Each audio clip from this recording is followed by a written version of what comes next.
Going to take you live now, I believe, to Bateman's Bay, where New South Wales Premier Gladys Berejiklian addressed the media a short time ago. Some of this devastation firsthand. Oh look, a feeling of helplessness. When people have lost everything, it's very difficult to console them, but what we can do is just make sure that they know they're supported, that we're trying to get both emergency supplies but also information, and that's what people are craving the most. We do have a challenge with telecommunications in this part of the world. We have a challenge with getting people able to even access the basics like petrol and electricity, and that's causing enormous stress for communities. We understand that. I thought it was important for myself to be here to really show our empathy and also demonstrate we're doing everything we can to support our communities, but we're grateful for people's patience. That's really what we're asking people to be patient, because as soon as we're able to get the infrastructure up and going, whether it's providing access through local roads. Some people are really keen to get out of the area, especially ahead of Saturday when we've warned people that conditions are going to be quite severe. People do want to be able to go home or to move around, but we need to make sure it's safe, because I've witnessed today, unfortunately, in many communities where trees are falling down at Hockley. There's power lines down, and we want to make sure people are safe and not in harm's way. And I also wanted to pay tribute to the local member down here, Andrew Constance, and we'll let him speak for himself. But the local community here has pulled together and rallied together. And I met a group of family members in a suburb, a couple of suburbs away, and they said that a man and woman opened up their house and let 27 of them sleep in the house because they had nowhere else to go, including a rabbit, and 2 dogs and kids. So the community stories that are coming out are heartwarming, and many people here at the evacuation centre said that if it wasn't for the Greek community, nobody would have had dinner on New Year's Eve. So everybody had souvlaki last night, and I think they're kind of the examples that are heartwarming. But I did want to say that we should all brace ourselves. We had 3 people lose their lives yesterday, and we're concerned that number will go up today. In fact, there'll be more said about that later in the day. But today is a day where it's safe to do so, that our police and emergency services could actually go through the properties that have been lost, and in some circumstances make some very horrible findings, and there'll be more to say about that later today. But I do want everyone to brace themselves. But our focus now immediately in the evacuation centres is just to provide people information. Most people know whether their home is safe or not. There are some that don't, but it's very difficult for those that have lost everything, and people are going through various stages of grief and loss, and all we can do is support them in every which way, which we'll do. You've seen the devastation. What ran through your mind? I think many people who've been here for decades are just completely shocked that the fire reached as far as it did. Many locals, many emergency services personnel who know the area well. I think it was just the sheer shock of how close the fires got to what we would envisage as suburbia.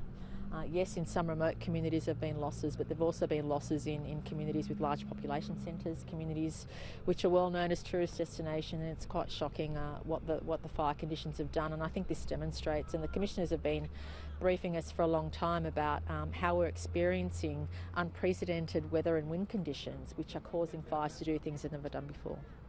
Thanks very much, Premier. So did you want me to just answer questions? Yeah, it might be easier, Commissioner. The extent of the damage here, could you name communities and the losses as you see them at this stage?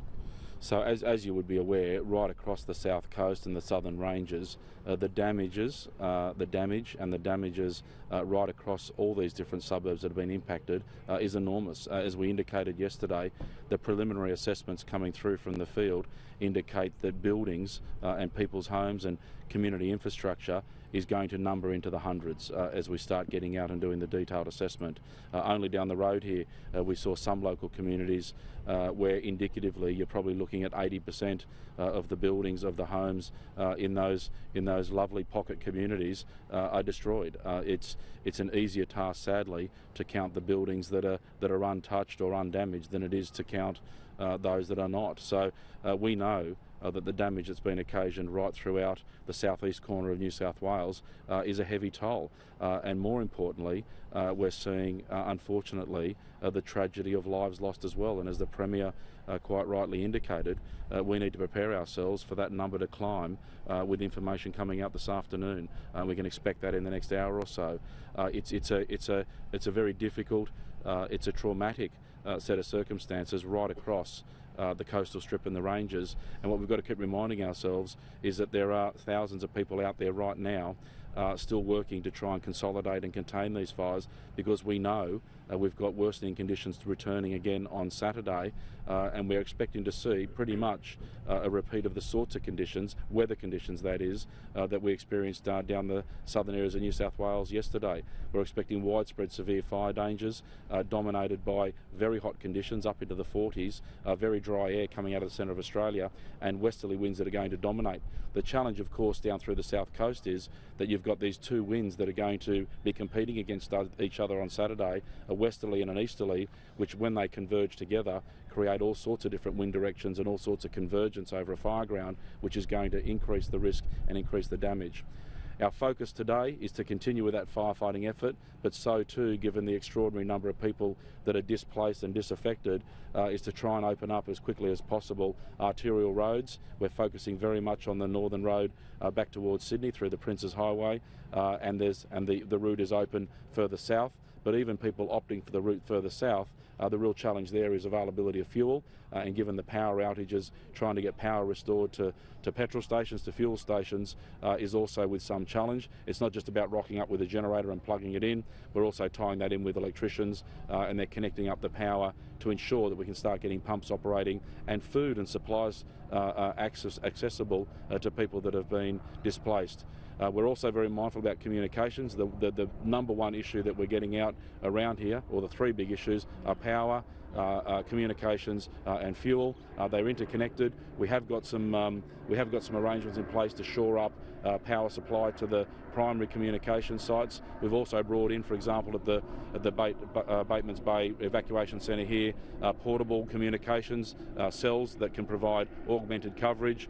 So we're trying to get these sorts of things in fairly quickly, but it will take some time. And no matter who we speak to, people are extremely patient, notwithstanding the extraordinary displacement that they're enduring. Commissioner, it sounds like from what you and the Premier say, you're awaiting some confirmation of things this afternoon, but are there a number of people that are missing that you have fears for, or what preliminary information do you have? Look, the preliminary advice is that we will sadly see the number of people, the number of lives lost, that will climb this afternoon, and those figures will be confirmed in the very near future. And as we are doing with the challenges of identifying and accounting for people that are unaccounted for is really challenging. The single biggest issue we're finding is the communications delays. So people getting onto register, find and reunite is really important wherever they can. Even out today, the Premier was given notes by people in some of these areas. If they get into a phone coverage, can they ring such and such and just let them know we're okay? Yeah. So hopefully 90% of the case, there is a good news story to try and to find loved ones and find people that haven't been spoken to. But tragically, we can't rule out the prospect that there are others that aren't going to be such a happy ending. How many people do you have those real concerns for? Beg your pardon? How many people do you have those? Look, at this stage, I can't give a precise figure on that. So it is a broad list, the unaccounted for people, but we do need to be very clear that the number of people that have lost their life in these fires, the number will climb, and details will be out on that this afternoon. Sorry, just Minister Constance. Yeah, just ask you a quick question. Minister, this is your patch down here, and this has affected you. Can you tell us what you have been through over the past couple of days? Well, I've been through what everyone's been through. It was a terrible front through the Irrabadalla. Multiple fires. I'm very conscious of the southern part of my electorate where they got smashed too. I mean, yesterday was a bugger of a day. There's no other way to describe it. I'm grateful, particularly that Glad and Shane and Paul are here. To have the two excellent commissioners that we've got, and Mark Williams as our incident controller, we're in great hands. But I think everybody just needs to remember we're still in the middle of this emergency, and we've got to get through to a recovery phase. And when we get into that, we will really put our heads down. But look, yesterday morning, I think the fire moved at a pace that no one expected. It shot round the back of Nelligan to Runniford and hit Mogo pretty hard and then just burnt through to the beach. It's devastating, but we'll pull together. Great community. We need everyone to listen to messages though. And Shane's right. Like, people have just got to leave. If they're tourists, just get out of here before the weekend. And down south, I'm really worried about places like Gabargo. Good people. You were trying to save your own home as well. Oh, I don't give a stuff about that, quite frankly. I mean, I'm lucky. 6 of my neighbours aren't. One of them an RFS guy, you know. So I was able to go back in and put it out. But I mean, look, the thing is that there's so many incredible stories. One thing, you've just got to take your hats off to the RFS and the volunteers and the staff in the incident team.